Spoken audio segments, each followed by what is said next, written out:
Friday morning. Happy Friday, everybody. Welcome to Fantasy Football Today, presented by BetMGM, the sports book born in Vegas. Adam Azer with Jamie Eisenberg and Dave Richard. I don't even know what to start the show with. No game to recap. It's just weird.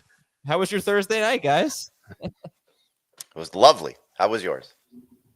It was fine. I started watching a movie called Bad Moms. You guys ever heard of Bad Moms? With, what's her name? Yes. Mila Kunis. Yeah, Mila. I've heard of the Bad Moms of comedy. That there's like a whole stand-up troupe. I know that Orly KG is one of those stand-ups as part of the Bad Moms of comedy. Look them up; they're funny. Yeah, it's a decent movie, and then I fell asleep. That was my Thursday night. Dave, how about you?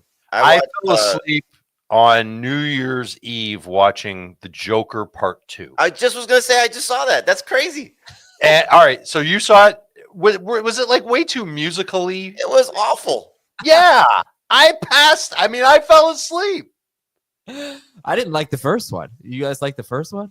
The first one was interesting. I mean, it was definitely very dark. Yeah. The second one was so bad. Oh, wow. It was All right. Right. So which player who we're going to talk about today is going to be the Joker that well, first of all, anybody that's playing for a championship in week 18, your commissioner's a Joker, but hopefully he doesn't stab you on a subway or shoot you on a subway. But I wonder who in week 18 is going to be the big Joker of all. All right, well, let's get into the news and notes here. Anthony Richardson still out, out of practice, so looking unlikely for Richardson against Jacksonville. Josh Dobbs is starting for the Niners. Kenny Pickett is injured ribs, so who are you expecting to be at quarterback for the Eagles this week? Tanner Mackey. Okay. Bailey Zappi, because I'm Zappy, is going to start for Cleveland. Both quarterbacks are expected to play. We're expecting Tyler Huntley to start for the Dolphins. Drake May is going to start. Offensive coordinator Alex Van Pelt said the Patriots are playing to win the game, but they're not exactly committing to playing everybody the entire time. But I think he's damned if he does and damned if he doesn't. I think if they win the game, he's going to get fired because you won the game. Why? We want the number one pick. And if he loses the game, you just lost to a bunch of backups in Buffalo. You're fired. So it's funny because I was unfortunately on HQ on Sunday morning last week saying, "Oh, the Colts defense is going to be great," and I was talking to on the show. We have former NFL cornerback Logan Ryan, and he said, "You're making it just sound like the Giants are going to roll over and not do anything." I'm like, "Well, I mean that's what they've been doing all season," and he's like, whatever the front office wants does not come down to the locker room. He goes, I can tell you that firsthand. And players want to play and win and do all those things. Yes. And so, you could sit here and say Malik Neighbors should have wanted to lose that game because he would have gotten a better quarterback, right? No, I would never say like that. No, dude. No, but I'm saying if you're taking it from a big picture scenario, right? For him, it would be better to lose the game. Yeah. So for Drake May, it's better for him to lose the game, in theory, right? Yeah. Well, but he's going to be on his second play caller in as many years. Players are going to unfortunately want to play, and so they're going to want to try and win the game. Unfortunately, it's unfortunate. How dare they? I mean, it's unfortunate, but the good thing for the Patriots at least don't need a quarterback, so they don't have as much to lose by falling in the draft. No, but you want to control your destiny if you can. Absolutely. And the picks they could get if they trade the number one pick, it's an enviable spot to be in. Anyway, let's go to the running back news. I don't think they'd get that much. It's not the same type of draft as it was last year. It doesn't matter. Somebody will still fall in love with one of those guys and want to trade up. I don't think they'd get a haul. We'll find out, maybe. Aaron Jones was limited. Justin Hill's out. Justice Hill. His name is Justice Hill. Chase Brown's going to be a game time decision. So that's an interesting one. How much would you trust him if Chase Brown plays at Pittsburgh? I mean, if he's good enough to go, then I think you got to trust him. So he would be not in the top 5-ish for me if he's playing, but he'd be. I mean, right now Tony Pollard's my number 7 running back. Okay, and Tony Pollard. Yeah, that's how bad it is. Okay. I didn't know where you were going with that. Will Shipley for the Eagles, he practiced in full. He's been injured, I think, in the concussion protocol, but he practiced in full. We'll talk about that thrilling game a little bit later. Could get Miles Sanders this week. Austin Eckler's been practicing in full. Not expecting Alvin Kamara. Tajay Spears missed practice. Tony Pollard was limited. Amir Abdullah missed practice again, so we're going to keep an eye on that. If he's out, would Alexander Madison crap? Did you say crap? Yes, he will crap our lineups. Crack your top 24. Yes. By default, yes. He'd be like top 20. Bucky Irving was limited. He should be fine. And Jerome Ford is out. Wide receiver, I don't know who we're really worried about. Are you worried about Josh Palmer missing the game? No. And even if I was worried about him missing the game, I'd like to think that I'd have a better option or find a better option than Josh Palmer. Deebo Samuel, worried about him? Yes. That's a far more significant one to be worried about. Darnell Mooney limited with a shoulder injury. Terry McLaurin missed practice, but he should be fine. Christian Watson missed practice. He may not play. Nope. Marquez Valdez-Scantling practiced in full. He actually returned last week. He may not have known it because he didn't have a catch. Didn't he get hurt and then he left again with an injury? Yep. Played like 76% of the snaps. But okay. But yeah, he practiced in full. Jalen Waddle was limited. Chris Olave, should have mentioned him with MVS. He practiced in full. Don't know if he's going to play. We'll talk about that game later. And tight end, it's possible Dallas Goedert gets out there for a little bit. I don't know. He's eligible to return this week. He's been practicing. I don't think anyone's going to trust it, but maybe they want to give him a little bit of run before the playoffs. Cade Otton was limited. So another guy we'll talk about in a little bit, but maybe he plays this week against the Saints. David Njoku was out. Hunter Henry was limited, and Tyler Conklin missed practice. All right. Please, if you wouldn't mind, please vote for us. It takes about 30 seconds. Go to sportspodcastgroup.com and click vote now and find the best fantasy betting and gaming podcast category and vote for fantasy football today. That's all you got to do. Sportspodcastgroup.com. Let's go for a repeat this year. I have a crazy Saquon Barkley stat for you. So we had to do our top 12s at each position. We had to send those into Jamie yesterday. Did you guys have Barkley 1? No. Bijan 1? Yes. At running back, yeah. Yeah. So me too. And Barkley is, unless Jahmyr Gibbs scores something like 32, 33 points in PPR this week, Saquon Barkley is going to finish as the number 1 running back in PPR. He's going to do that with 33 catches. That will be the fewest amount of catches for the number 1 running back in PPR since 2005. 19 years. Sean Alexander, 370 carries. Taylor didn't do it with less. Yeah, I was about to say. I thought Taylor would be that guy. No, he was at like 40 catches. Uh-huh. Sean Alexander had 15 catches, but he had 1,880 rushing yards and 27 touchdowns. So Barkley's gonna do something pretty rare. 27. That's a good reference right there. Okay. All right. Let's get into the games. Here we go. Minnesota at Detroit. Oh, I totally forgot. This is obviously the game of the week. So I'll pick something else as the other game of the week. No, just get it over with for this one. I'm not even going to sing it. Oh. Wow, you are ready for the season to end. It's the game of the week. Yeah. Oh, that's so depressing. Vikings and the Lions. Actually, I'm pumped for this game. Sunday Night Football. Yeah. Yeah. Game of the week. Hey. All right. Yeah, no, I am pumped for this game. Really exciting. 2025 question for each game and starts and sits. Here's your 2025 question. Jordan Addison or Jamison Williams? Jordan Addison. I will, assuming that I'm okay with whatever direction the Vikings go with at quarterback, it's Addison. I just kind of pencil him in for 1,000 yards and 7 touchdowns every year. He'll be entering his 3rd season. I think their offensive system is going to be the same. Jamison Williams may be different. So yeah, it's going to be very interesting to see what they do at offensive coordinator, because the thought would be if Ben Johnson goes to Jacksonville, his offense coordinator will be Mark Brunell as the quarterback's coach.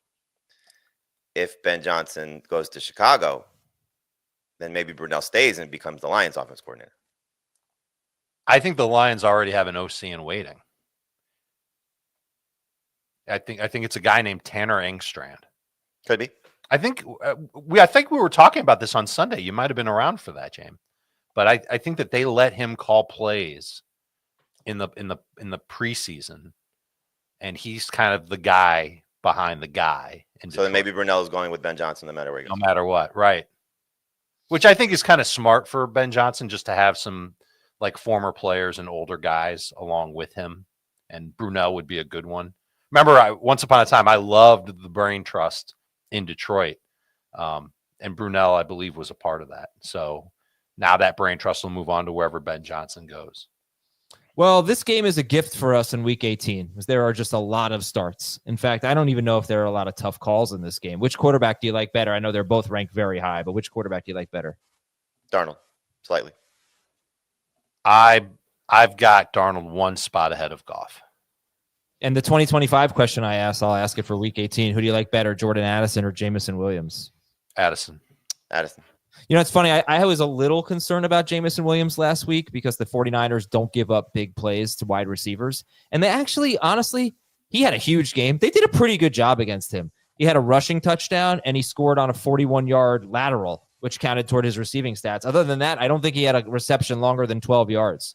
I just want to throw that out there. Listen, he's had a great season. He's expanded his route tree. He's definitely, looked like a third-year breakout. And I think the fun part about it is, like, this is kind of what we've been waiting for, right? Because incomplete season's his first two. Missed another 2 games this year as well. So he's, let me see, he's a few yards away from 33 yards away from 1,000. What'd you say? 33 yards away from 1,000. I think he's 49. He's at 941 right now. I've got 967. I bet you that you don't have. Actually, it might be before Sunday night. What I'm looking at. Okay. What number did you say? 926. 941. 941. No, I don't know what the hell you're looking at. I've got like a whole list of milestones that players in every game are looking at, and that's one of them. There's a ton in this game. There's a lot of cool things that players can achieve as far as like year-to-date numbers, and that's one of them. Both he's going over. Adam are top 20 for this week.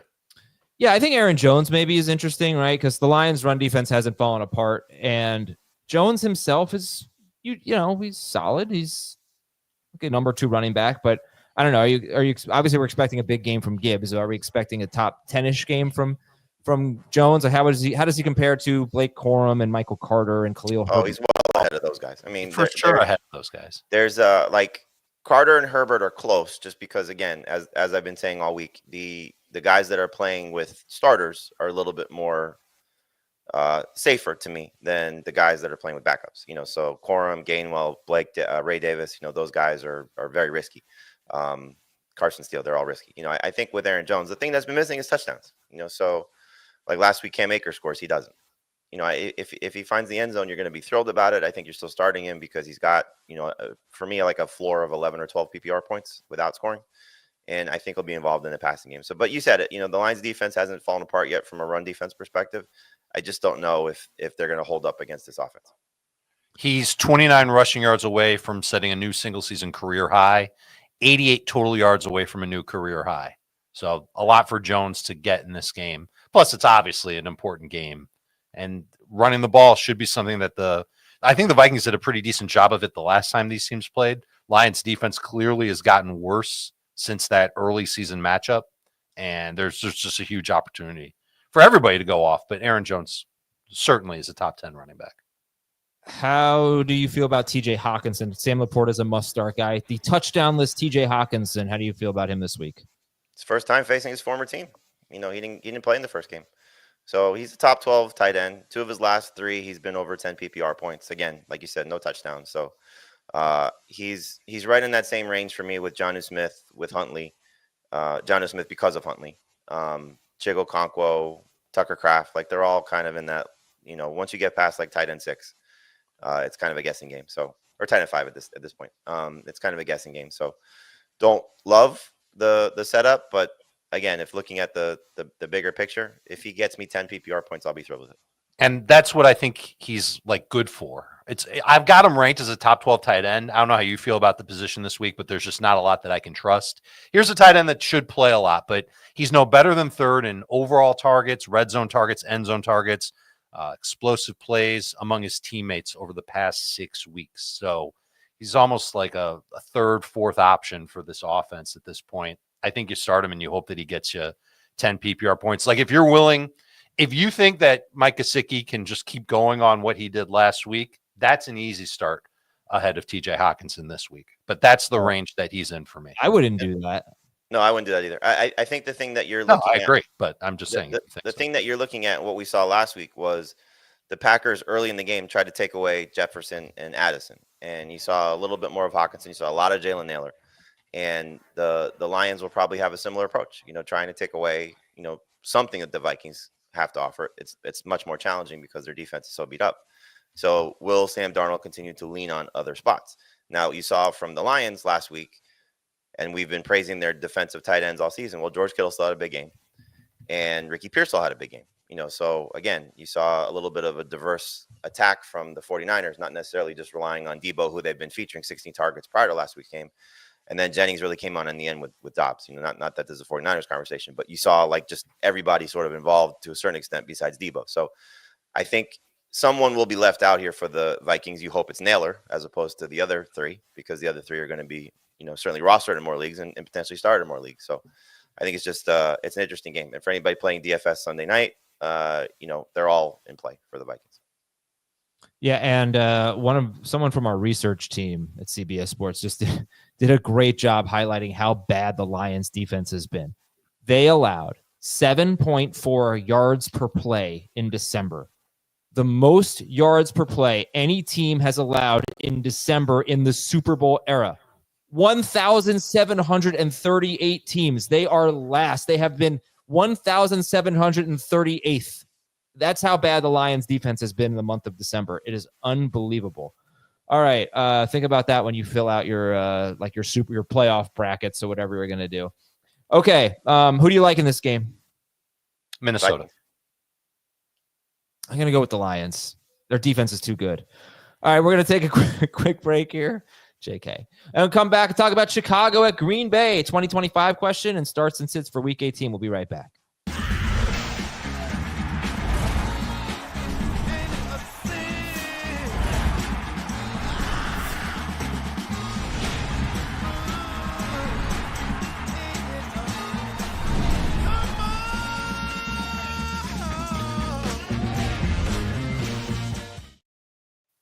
Welcome back, everybody. Okay, 2025 question for Chicago at Green Bay. Jordan Love or Caleb Williams? Caleb Williams. Interesting. Did you guys put him in your top 12? Yes. I haven't done mine yet, but he will be close. Yeah, one of the things that I'd point out about Caleb Williams is that he has basically the same amount of total yards as Bo Nix. The touchdowns are so different, though. So if anyone's considering Bo Nix a top 12 option, you shouldn't shut the door on Caleb Williams as a top 12 option as well. All right, let's go to they get the right coach. I mean, he could be amazing. Yeah, I know. I posted something on Twitter during week 17, I think during that horrible Thursday game. He made a throw that he makes a lot of throws that maybe a couple of quarterbacks can make. He's just got amazing arm talent. And I was like, I'm going to be drafting a lot of Caleb Williams. And man, people were not happy. They were like, they make a good point. Like, you can't just look at the good. There's a lot of bad too. But I don't know that people are going to be in on Caleb Williams. If he gets a coaching change, like the right coach, then yeah, maybe that changes. But we might be higher than consensus on Caleb. My take. All right. I would love to see a competent play caller and play designer work with him, because there were just too many plays that I saw where it's like 3rd and 6 and his receivers are running like 15-yard routes, all of them. And he's got no one to go to. And that's part of the reason why he holds the ball for so long. And then he's sacked and he's hit. And the offensive line could certainly stand to get better. I think the Bears will definitely accomplish that during the offseason. But a brand new playbook with a really good play caller, Ben Johnson would be excellent for him. And I think Caleb is what he is. I don't think he's going to be able to change his ways as a thrower. So he's going to be a guy that kind of holds the ball a little bit too long, tries to play Superman a little bit. And that's just something that it's a boom bust feature. Sometimes that's going to hurt him, and sometimes he's going to make those wow throws. The throw that you might be referencing, the touchdown that got called back, is that the one that you were thinking of? I honestly don't even remember. Okay, no, he was running out of the pocket, and he's got, I don't remember which receiver it was. running in the back of the end zone. Dunze, right? Yeah, okay. Yeah. Running in the back of that's another guy who's going to be better That next was year. But he's running in the back of the end zone, and it almost looked like something that Adam, you and I saw from Cam Ward. Yep. Where he has this great downfield vision to see these guys running, and he hits them perfectly, and the play is called back. So that's just one of, and certainly not a ton of plays, call it a handful of plays that he's made this year that your jaw drops, and you just go, wow, this guy can really do stuff. And then he's also had a bunch of bonehead plays that makes you go, how could I ever trust him in fantasy? He'll be worth the risk as one of those back half of draft QB picks. Okay, who do you like better this week, Jordan Love or Caleb Williams?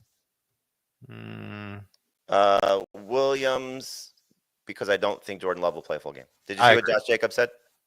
Okay, no, I did not. I was waiting for something on this game here. So, yeah, how are we feeling about Green Bay? So Jacobs said he does not expect to have a very big workload, and I think it makes sense. So if they are going to approach this game probably with the intent of hoping to get the 6th seed, then they probably play all out. They have to win, and Washington has to lose to get the 6th seed. I'm sure they'll be doing some scoreboard watching. So from what Jacob said, I just kind of feel like the Packers aren't going to be playing 4 quarters of what they expect to. I can get you exact quote if you want. And it's exactly, I think I said this earlier in the week, it's exactly what LaFleur did with his starters the last time they were in this position. He played his guys for a half. Aaron Rodgers had or Devontae Adams rather had some goals that he wanted to hit, some numbers. He got that, and they were done at halftime. Jordan Love came in for the second half. That's how long ago it was. So I agree. I don't think we should count on any Packers unless you think they can do well in 2 quarters, maybe 2.5 quarters. Don't start them. So I have, just in terms of the running backs with Jacobs, I have Herbert and Carter ranked ahead of him. I have him ahead of the backups. So he's like right around 20 for me, Jacobs. Here's his quote. Just being honest, being realistic, I don't see me taking that many carries in this game. Obviously, I want to play. I'm going to push to play, and I'm playing, but I don't see myself taking 30 carries. Now, we've seen the New Orleans game, for example. Remember, he didn't play very much in the second half at all. Right, but he had a ton of touchdowns. If he plays a half against the Bears, who have a terrible run defense, I think Jacobs will probably score double-digit fantasy points. Right, so not more than 15. The 2 guys who kind of scare me the most from the high-end running back spots, because they both have great matchups but probably aren't going to play very much, are Jacobs and Mixon. So I wouldn't expect to see Jacobs very much, and I wouldn't expect to see Mixon very much. So could be a quarter, could be a half. The Packers, they trust their backups a little bit more than the Texans do at this point, based on what we've seen. So they'll use Wilson, they'll use Christopher Brooks, they'll give those guys touches. That's probably the approach. And if you're playing DFS, you want to take a chance on one of those guys. I'd lean Wilson. But don't be surprised if we don't see Josh Jacobs very much. But to your point, Adam, if he in a quarter, he could still have, 60 total yards and a touchdown. It wouldn't surprise me. All right, let's go to the Bears then. So if this is what we expect from the Packers, are the Bears must start guys now? No. All right, if they're going to be playing theoretically a half against backups, I just figured. I'd be okay with Keenan Allen. Yeah, So, the 2 receivers are still worth using. But, right, more a little bit. Swift is so Caleb doesn't crack my top 12. Neither quarterback does. Okay. But the receivers have still been putting up numbers with Caleb struggling. Last week was really the first time we didn't see that. So would you start DeAndre Swift or Josh Jacobs? Jacobs still. Jacobs. Would you start Josh Jacobs or DJ Moore, Keenan Allen? Moore and Allen. Definitely Allen. I think I'd start Jacobs over Moore if it's non or half PPR. Yeah, I wonder if you're stuck if Odunze is a decent option. Usually he gets 7 or more targets. Last week he only had 4. How about the tight ends in this game? Kraft is in that low end number 1 group, and nothing on Komet. I don't even rank the top. I forgot who Cole Komet was. Okay. He actually had a decent game against them the first time around, but he's just so uninvolved. So are you going to move the Packers DST down in your rankings? I think Jamie have them 6th, Dave 10th. No. Okay. I might, but there's a lot of uncertainty with DSTs this week. But honestly, so far the only person who has said anything publicly is Jacobs, and it does make sense for him to come out of the game relatively early because they have other guys there and they're probably playing with the lead. So if there wasn't an example of this 2 weeks ago, Jordan Love played the entire game or most of the game against the Saints. So it could be the same approach. They could play 3 quarters and then they're up 3 touchdowns, and he's sitting. Well, I'll tell you one thing you can do. You can sign up for BetMGM and use the bonus code FANTASY, and you're going to get up to a $1,500 first bet offer on your first wager with BetMGM. Just download the BetMGM app, sign up using the bonus code FANTASY, deposit at least $10 and place your first wager on any game, and you'll receive up to $1,500 in bonus bets if your bet loses. Just make sure that you use the bonus code FANTASY when you sign up. All right, San Francisco is at Arizona. 2025 question. What is your excitement level for Ricky Pearsall? Oh, he's going to be on my list of receivers to target in the second half of drafts. Is Debo there, and is Ayuk ready to go from the start of the season? Yeah. Big questions, obviously. I'm going to guess Ayuk is ready fairly early, if not at the beginning. See what Debo's contract situation is. But yes, Pearsall. So like, I'll probably do sleepers, breakouts, and busts right after the Super Bowl, first version of it, just for fun. And Pearsall will probably be on the breakouts list. It would be interesting to see this team without Debo and with Ayuk maybe starting the year on IR, and what that means for Purdy and what that means for everyone, basically. All right. I think Debo is going to be on the team. If he's cut before June 1st or without the June 1st designation, he carries a $31 million dead money cap hit. That's a problem. Terrible contract. Yeah. So I believe he's got a void year after this year, so he'll be a Niner in 2025. I don't think it was a terrible contract at the time. Do you? I don't remember people saying that. I mean, his game is suited for that offense, but this offense is evolving. He's devolving. Okay. How do you feel about the 49ers offense with Josh Dobbs under center? So he played 2 years at Tennessee with Juwan Jennings. That connection was pretty obvious once he came on the field. And I think he's also within a shot. I may be off on the numbers, but he's close to 1,000 yards for the first time ever. So I think he's the best receiver in this game for the 49ers. And there's a chance for him. I'm sorry. He's my favorite receiver in this game. So I'd start him over Marvin Harrison. And he's a low end number 2 receiver. So in the same range as like the Bears guys, Keenan Allen and DJ Moore. Kittle's obviously still a must-start guy. He kills the Cardinals almost every time he plays them. And Debo, after what happened last week, the fact that he's hurt, like if you can get away from him, get away from him again. Like it was back to being a disaster. Like I'm nervous about Debo and Pearsall just because Dobbs has not shown the ability to consistently feature multiple threats. So Kittle will get his numbers because they'll get him some easy throws, and I think Jennings will be the guy he leans on. Jennings is 77 yards away from 1,000. Debo had just the 1 touchdown catch last week. I don't know if Debo's going to play, and so if he doesn't play, that definitely kicks down the door for Jennings to be a top 24 receiver, Pearsall to be a boom bust flex. We'll see how involved Kittle is. But some of those pass attempts that Brock Purdy would normally make, Dobbs will take off and run. Yeah, that is a concern. He doesn't consistently throw for a lot of yards. He's had a few, 250-yard games, but also a few games not even close to that. One thing about Dobbs, I'm just going to look. I think he probably led the NFL last year. I'll confirm in 5, 4, 3. No, he didn't. He was 3rd in the NFL in tight end target rate. He throws to his tight ends all the time, and one he does not throw. Or, look, I don't want to just make a blanket statement because Drew Lock was a guy who didn't throw to his running backs, and now all of a sudden he does.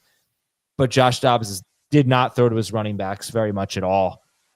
So that's something to keep in mind because Garendo's had 4 catches 2 straight games. Yeah, but that's also this offense. He's been in the system for a year. I think he'll do. He may not have 4 catches, but I think 3 is certainly realistic. Okay. So do you like this game from an offensive standpoint? I mean, a lot of starts in this game in general. The Cardinals are just still tough to trust. It's what kind of game are we going to get from Harrison? I hope what we saw last week is the norm moving forward and the floor moving forward. So he's a borderline starter in 2 receiver leagues. He's definitely a starter in 3 receiver leagues. You're obviously starting McBride. Carter's such a wild card. I mean, he's been 9+ PPR points each of the last 2 weeks with Connor being in and out of the lineup. And so now he gets this opportunity against 49ers run defense that does not look the same because they're just beat up. So he's in that, mid number 2 running back range kind of by default. And I think for the 49ers, like for me, I'm still treating them as somewhat startable options. Garendo, I think, has a chance for a big game here still. But again, it's by default. So he's a borderline number one running back just because I know he's going to get touches. We haven't seen anybody else touch the ball when he's been healthy. Like I said, I like Jennings because I think that's the guy that Dobbs will lean on based on history. And your Kittle's a must-start guy. The other two receivers for the 49ers, I wouldn't want to start if I don't have to. Okay. So let's talk about Michael Carter since I wonder if he's the most added player. He's up to 12% rostered. Not a lot of spikes in roster percentage this week. But Dave, who would you start Michael Carter over? I would start Michael Carter over DeAndre Swift, Rashad White, any Jaguars running back, any Rams running back, any Broncos running back, any Bills running back. I know that sounds kind of crazy. I'm not big on Najee this week against Cincinnati. I think Jaylen Warren is finally starting to take over.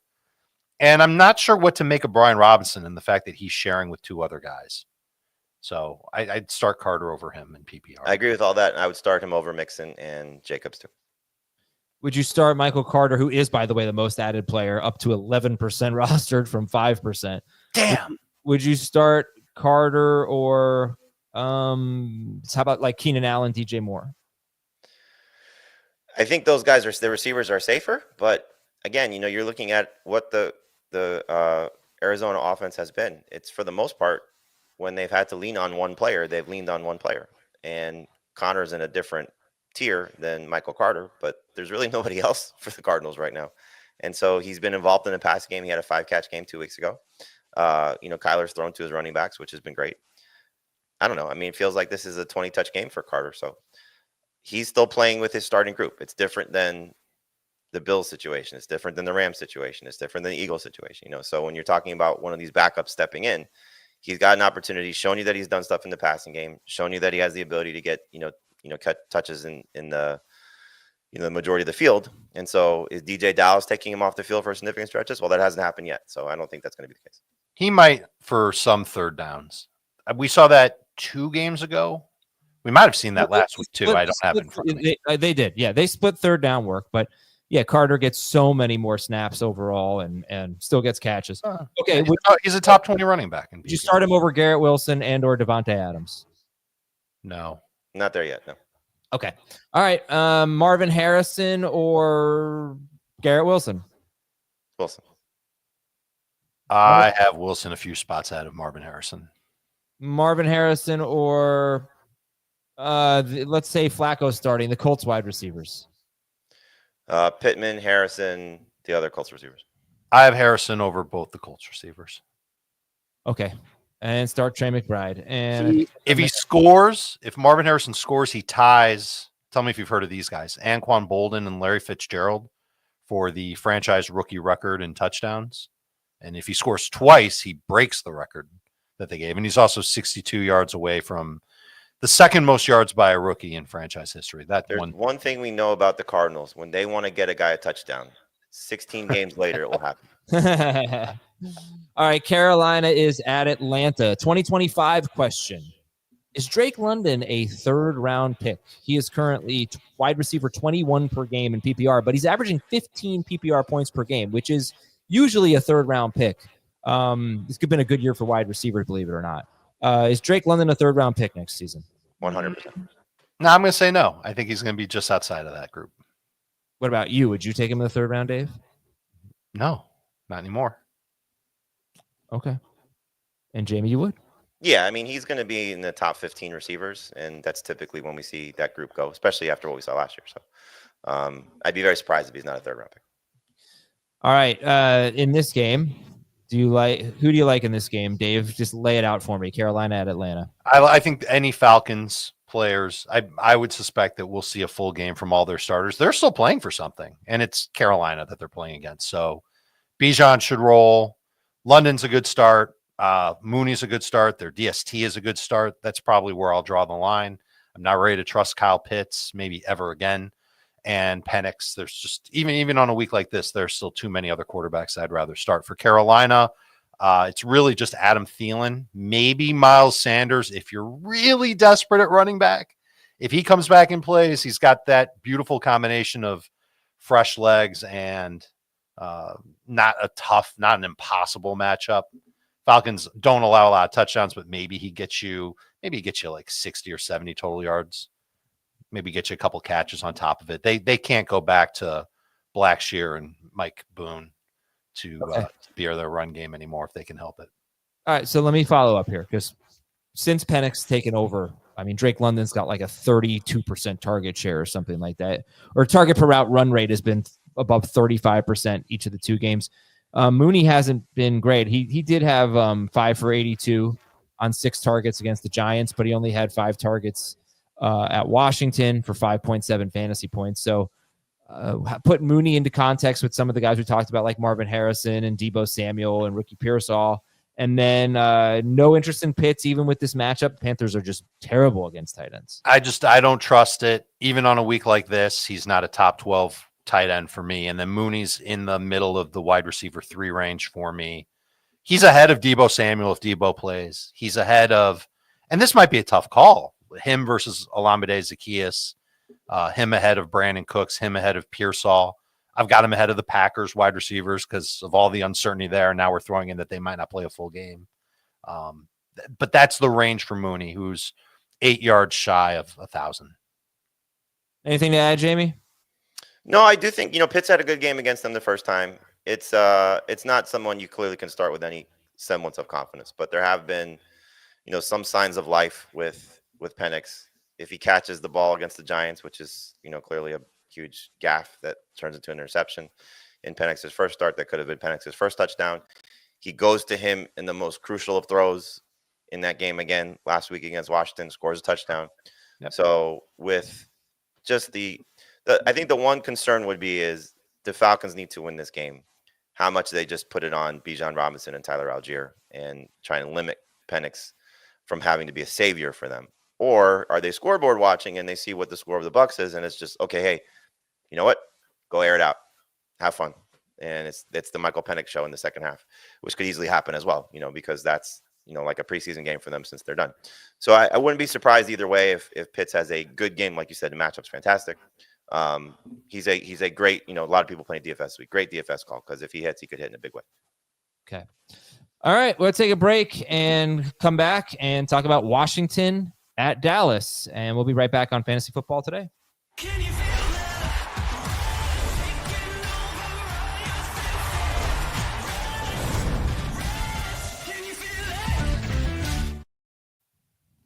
Welcome back. All right, we got 4 games left. The NFC home games, I feel like, are a better slate than the AFC this week. Like more teams that we feel like are going to be playing.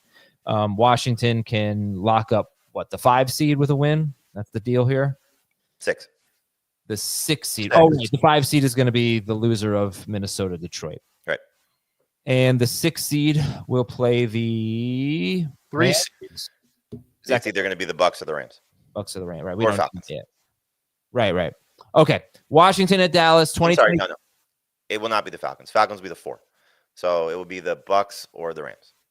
Okay. Okay. Did Terry McLaurin make your top 12 at wide receiver for 2025? Yeah. No. Interesting. And they will most likely be adding somebody there. McLaurin or Drake London next year? London. I will probably land on McLaurin, short of them landing somebody big to work across from McLaurin. If they do something bombastic, then London would be the right answer. Okay, so for this game, start Jaden Daniels, start Terry McLaurin. And is Zach Ertz an easy start this week? Yes. He's a borderline starter. Yeah. No, he's better than that. He's a start. Okay. So his last 4 healthy games have been amazing. And I think he was great against them the first game time too, if I recall. He did. They've been good against tight ends, but he had a touchdown and I think 6 catches. 6 for 38 and a touchdown on 8 targets. Yeah, that's what it was. Okay, Brian Robinson Jr. Now, you might have seen Chris Rodriguez had a 2-yard touchdown run against the Falcons last week. He had 5 carries in the game, Chris Rodriguez. They all came on that drive. And he had 4 carries in a row, which culminated in him getting that 2-yard touchdown run. So I thought that was interesting. It just happened. It was like his drive, and he finished it. But Brian Robinson Jr. is definitely tough to trust right now. The Cowboys, they're a fine matchup. Not amazing, not bad, but they're fine. Starter sit Brian Robinson Jr. Jamie. So he's right behind Herbert and Carter for me. He's ahead of the other group. I would start him over Jacobs and Mixon just with the uncertainty of what those guys are going to do. That will change a little bit if Eckler is active, just because then we're getting another guy who's going to get opportunities. I do think there was a lot of love for Rodriguez before that drive. He was doing a good job on pass protection, and they just seem to like him quite a bit. So the way I have it ranked currently is Rodriguez is the second running back for Washington for me, ranked over Jeremy McNichols. I don't know where McNichols stands in terms of what touches he'll get. But obviously this is a game that they should be able to win.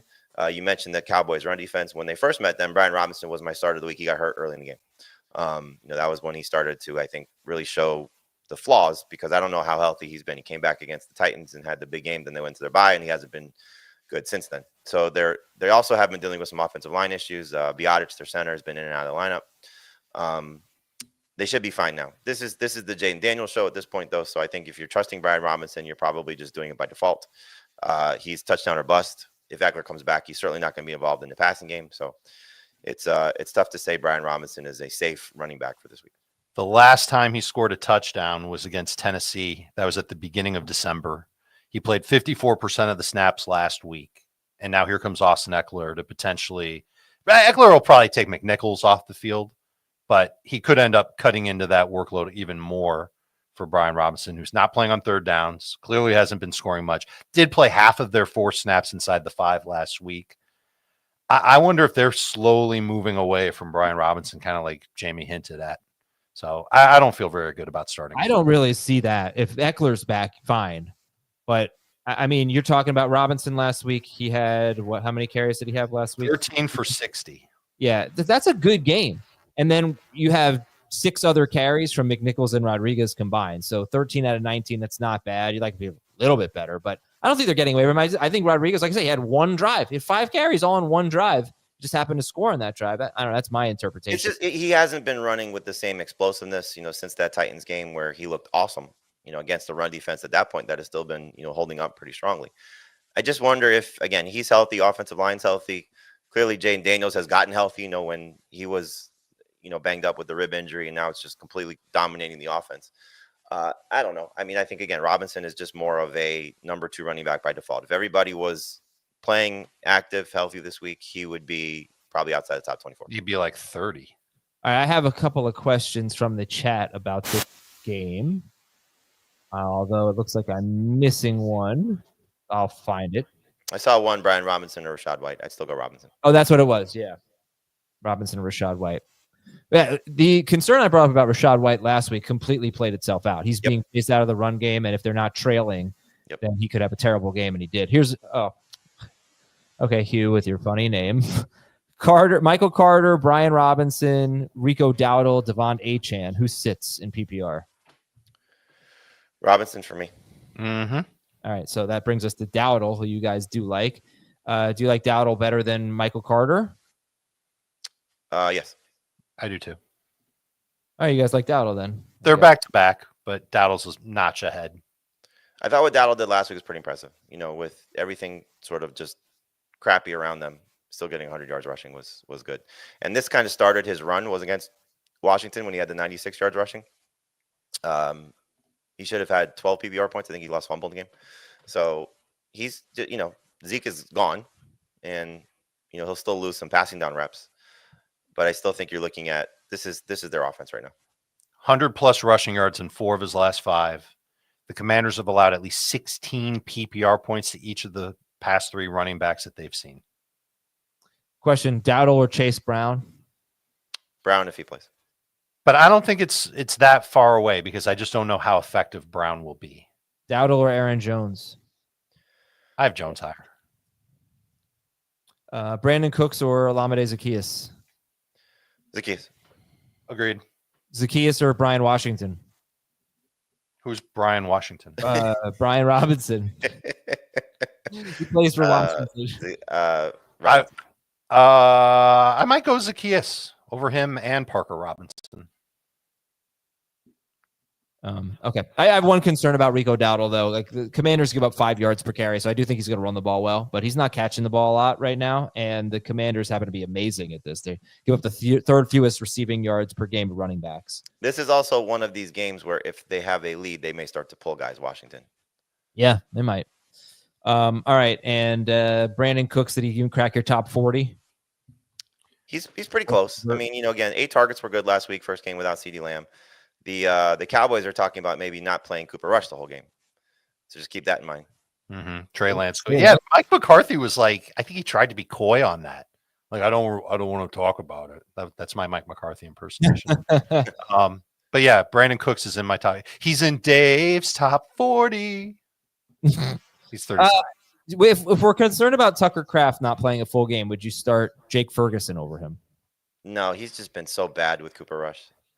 Yes, he has. It's so frustrating. Like, okay, 2 games ago, gets the what was it, 10 targets? 9 targets. 9. Had the 10 PPR points, and he just no touchdowns on the season. Like, I'm just please get Dak back for Ferguson next year. He's in a contract year next year. They can cut him, and their dead cap hit will be under 200,000. So this could be Jake Ferguson's last game in a Cowboys. Why would they cut Jake Ferguson? Because they've got Luke Schoonmaker, baby.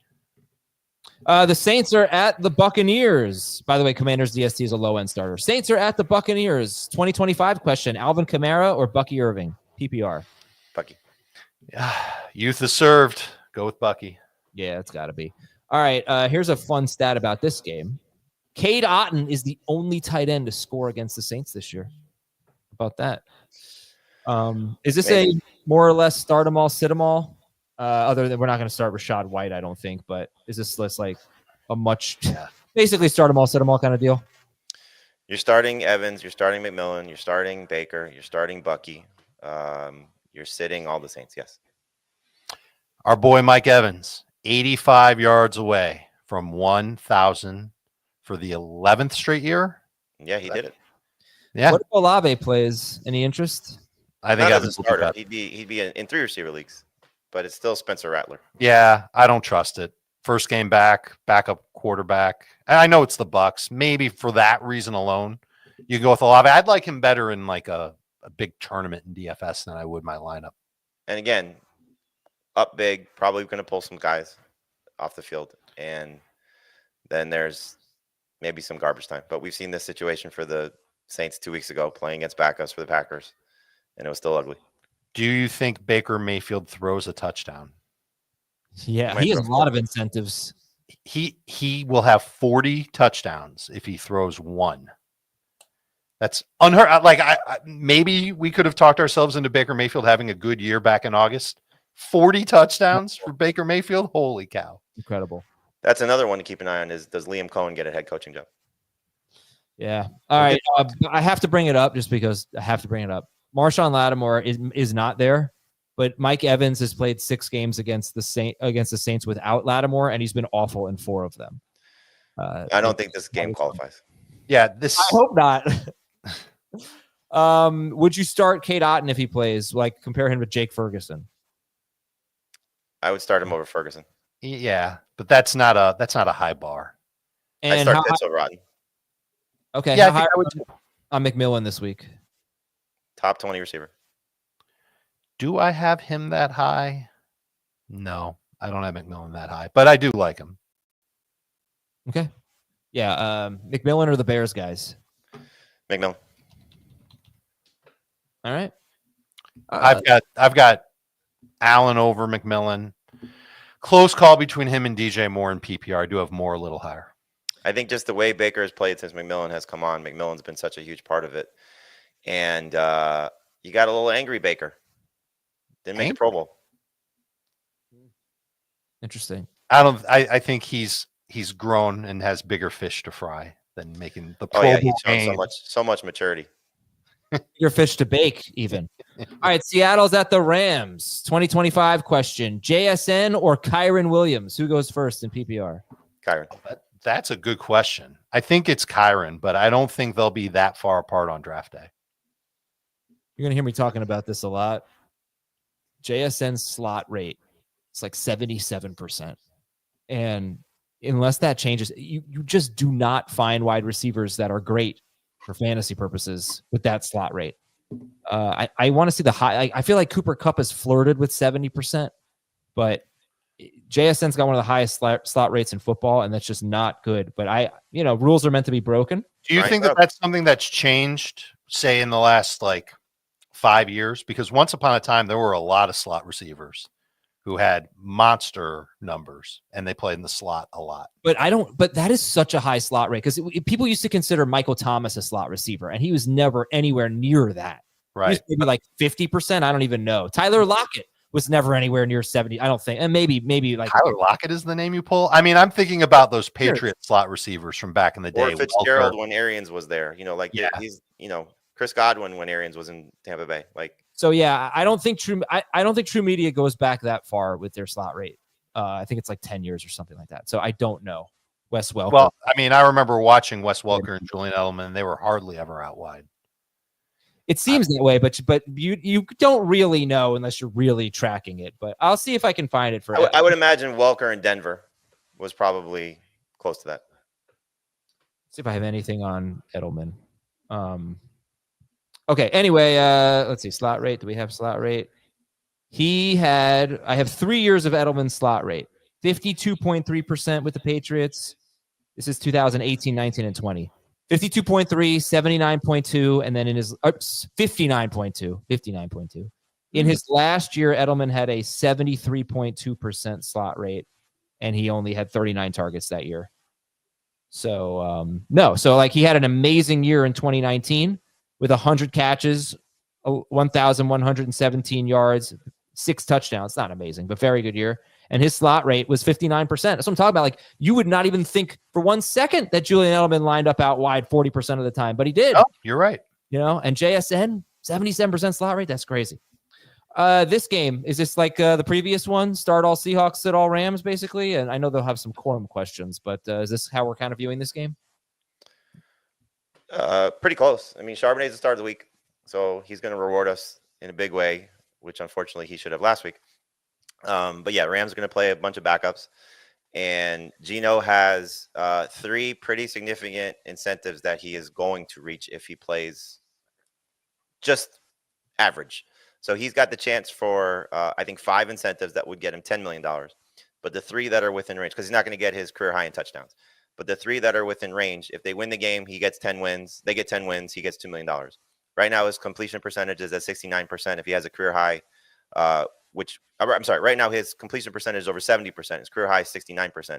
So if he maintains his completion percentage as a career high, that's $2 million. And he's within 100 some odd yards of a career high as well. That's another $2 million. Yeah, it's 186. That's so much money. Yeah. So, I mean, I honestly thought about Geno as the start of the week. That's just so much on the line for somebody. $6 million. We see, for example, J.K. Dobbins, we talked about yesterday. He's got a $150,000 bonus to get to 900 yards rushing. That's pretty good. Yeah. Let me ask a fantasy question.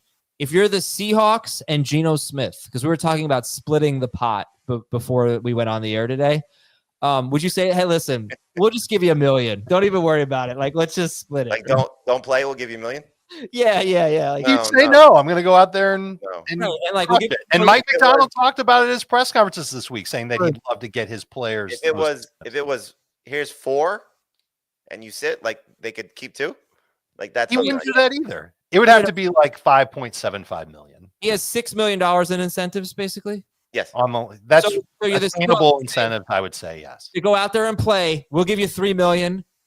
Whether you get there or not, we'll give you $3 million. You just right. I mean, he could look, he got hurt 2 weeks ago. He gets hurt and doesn't get the passing yards incentive, and they lose the game. That's $4 million that he's lost. Yeah, wow. I don't think I'd do it. I think I'd gamble on myself if I were Geno. I'd take 4. Yes, man. He's been doing that his whole career. Now, there are some teams when I don't think it's with incentives this high. When there's a player that's really close, I'm thinking about DeAndre Hopkins and his incentives, the team will still give him the money and they'll rest him so he doesn't have to sweat it. I think he gets the game played incentive, Hopkins, because all he has to do is stand on the field and then he just comes off. All right, he could do that.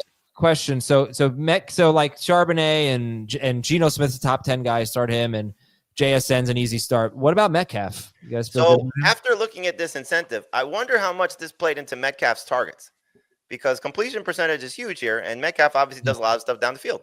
Yeah, it's true. He's 61 yards away from 1,000. Does he have any incentives working for him? No idea. I haven't seen anything. Is he a top 24 guy this week? No.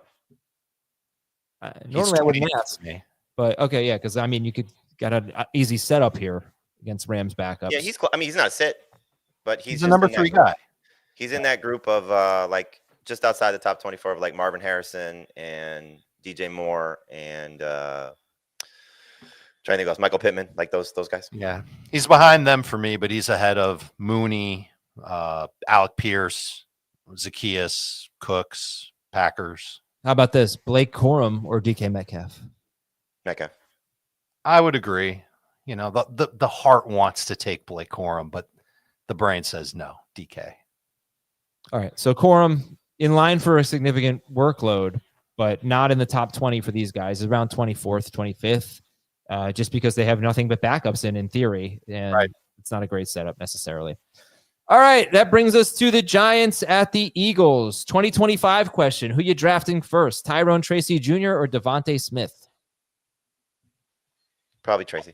I'll say Smith for now because I would expect the Giants to add another running back, not necessarily like a premier guy, but someone to pair with Tracy.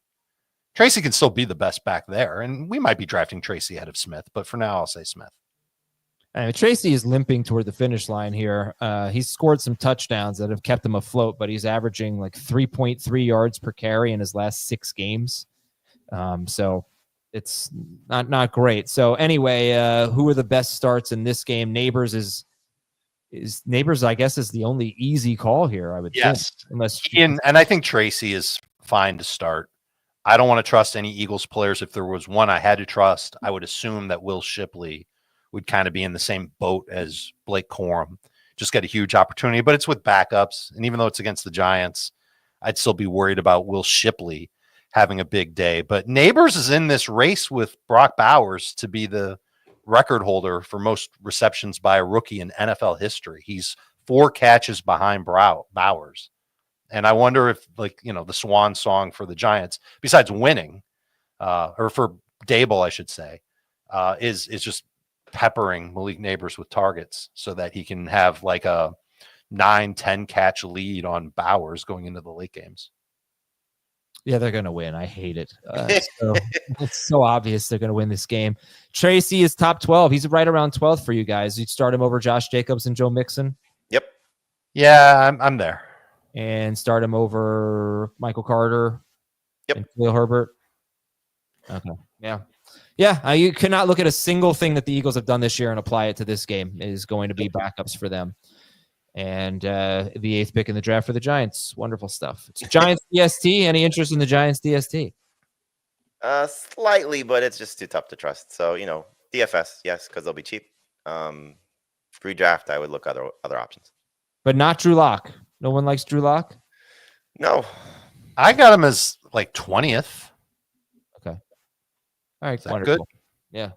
Are you happy about it? This is exciting for Giants fans. A winning streak.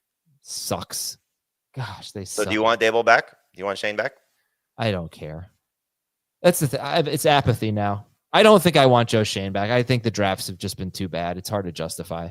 Sounds like a guy ready to quit rooting for an NFL team. No. Join us on this side of the fence, Adam. No. It's beautiful over here. What'd you say, Jamie? It's just such a bad formula when you fire the GM and keep the coach. Hello, Chicago. All right. Well, I got some emails at fantasyfootball@cbsi.com. And this is from, great. I forgot the name on the first one. No, it's Sven. Oh, hey, Sven. From Iceland. Down by 6. Geno Smith, Mac Jones, Michael Penix, or Bryce Young? Geno. Terry McLaurin or JSN? JSN. I believe I have JSN higher. This is from Ryan. This is an interesting email. I don't get a lot of this. Started listening to the show in week 8 and haven't looked back. Nice. That's pretty good. I mean, we get new listeners, but in week 8, that's pretty cool. He's in a 2-week championship. He's down by 3.7 fantasy points. And this is his first year playing fantasy. That's cool. All right, Bo Nix or Kyler Murray? Nix. I have Knicks higher. Kamara, Jamison Williams, Ray Davis, or DeAndre Swift at flex? JMO. And yeah, that's it. You might have to go with Ray Davis over Chase Brown because Chase Brown may not play. If that were the case, would you go Davis or DeAndre Swift? I'd go Davis. Wow. All right, this is from Nolan. Ryan? Yeah, well, he has a Ryan in the greeting. This greeting is killing me. I don't know why I can't get this. Oh, I think I got it.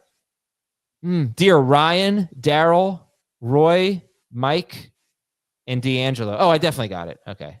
Ryan, Daryl, Roy, Mike, and D'Angelo. Williams?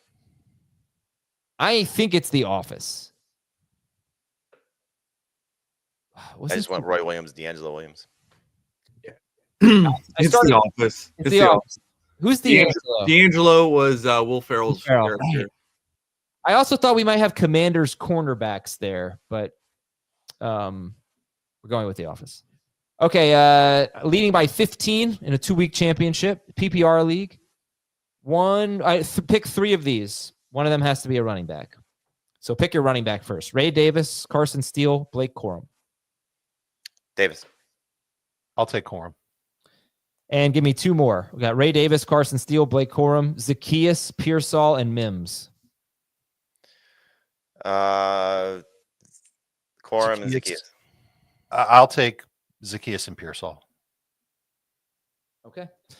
This is from Luke. Luke says, who would you play between Corum, Khalil Herbert, Ray Davis, and Michael Carter? 1? Yeah. Herbert. Agreed. And if Brown plays, who would you pivot to? Carter. Agreed. And then Flowers or Jacoby Myers?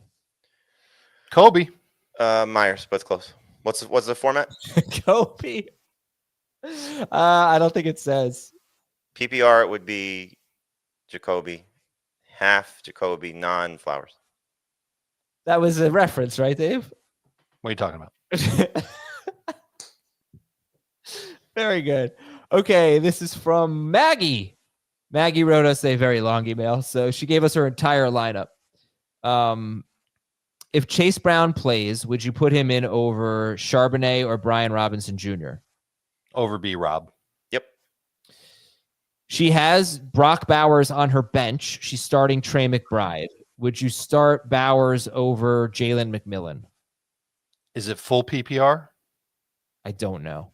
If it's full PPR, yes. If it's non-PPR or half PPR, I might swing it toward McMillan. Well, if it's non-PPR or half PPR, I would start Bowers over McBride because McBride has scored 1 touchdown this season in the air.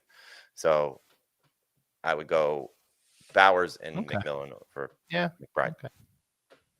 And I'm looking at her bench. I think you're good, but Colts DST or Packers DST? Oh, boy. There's no way Jamie's saying the Colts. Yeah, I mean, we He would rather take a 0 than go with the Colts DST. Okay. This is from...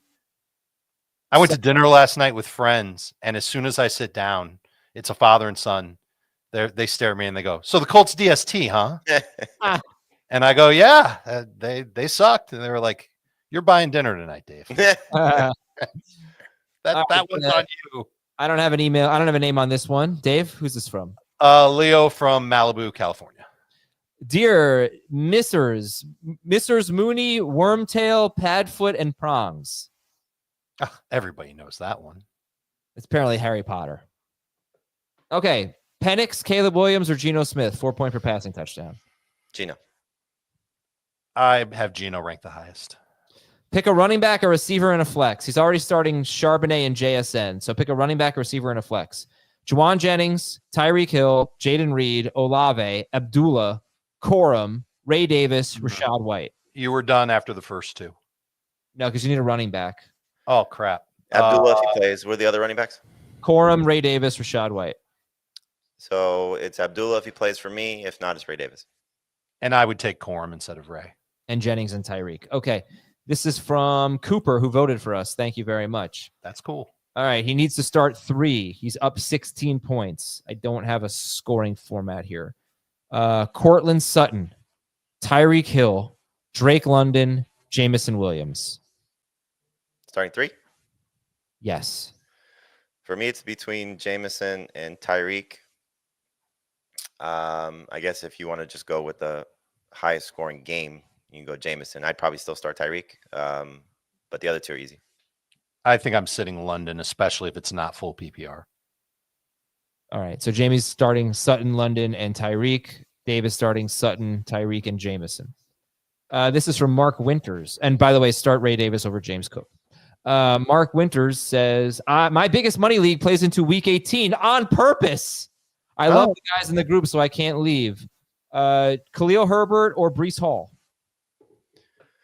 Herbert. I think I might take Breece. Start 1, Marvin Harrison Jr., Quentin Johnston, Josh Downs, Alec Pierce, Marvin Mims. Just 1? Yeah. Harrison. Marvin Harrison. Big Fred from Queens, New York. Big Fred. Sit 1 in PPR. Evans, Brian Thomas Jr., Neighbors, London. I'm sitting London. Sit London. From Nolan. Another Nolan? Yeah, what are the odds? Start 2. Worthy.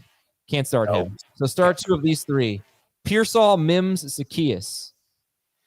I'll sit Mims. I will sit Pearsall if Debo plays. I will sit. Who's the third one? Zacchaeus and was? Zacchaeus, Mims, Pearsall. I'll sit Mims if Debo's active. Is out. And finally, from Tim, give me 2 running backs from this list: Josh Jacobs, Garendo, Jalen Warren, Antonio Gibson, Ramondre Stevenson. Sorry, give me names again. Yeah, we're not going to go with the Patriots, guys. So pick 2 of these 3. PPR: Jacobs, Garendo, Jalen Warren. Warren and Garendo for me. I agree. Okay, folks, thank you so much. Good luck to you in week 18. This is our last show until Monday. So we're going to have our off-season content begin on Monday, and it's 3 times a week. We'll help you out with playoff DFS and playoff challenges and those types of things, but obviously we'll spin it forward to 2025. We're going to do some mock drafts. It's going to be great. Don't go anywhere. And, have a wonderful weekend. Good luck in your championships. I really think we should be doing a show Sunday night with Thomas just to watch him sweat that one out. I have plans. I have a tradition. I watch week 18 Sunday Night Football with the same 2 guys, 2 buddies of mine every year. So keeping that going. Are these real friends or imaginary friends? These are real friends, but they haven't confirmed yet, so they might be imaginary this year. Guys, tradition. And never mind. I think one of them is in. The other one's not really responding. I have to press him. All right. Later, everybody.